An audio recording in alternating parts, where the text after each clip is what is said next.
Once a companion I could negotiate with, became sharper after him.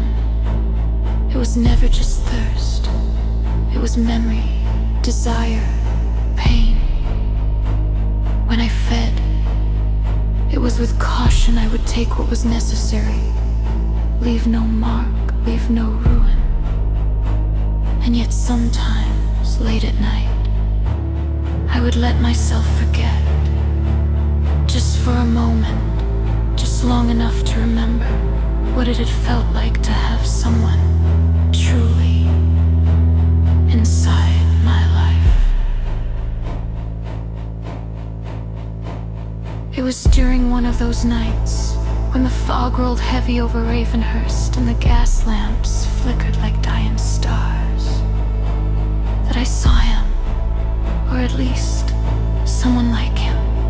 A figure on a rooftop, steel glinting faintly under moonlight, moving with a discipline and honor that reminded me of Brander.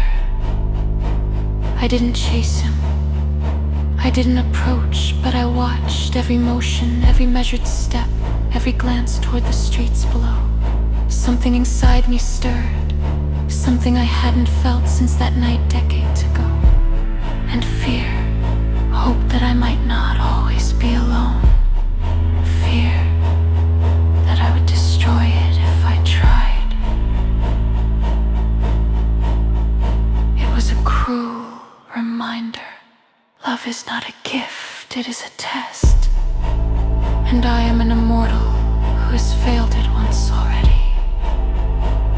Yet even as I swore I would never let it happen again, I felt the old hunger twist in my chest, not for blood this time, but for connection.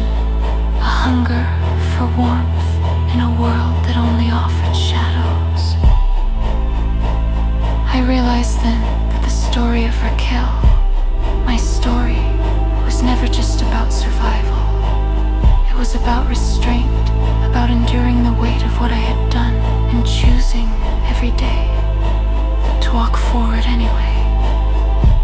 And in that choice, I began to understand something Brander had always known, that even a broken immortal can still feel, that even a creature of the night can still hope.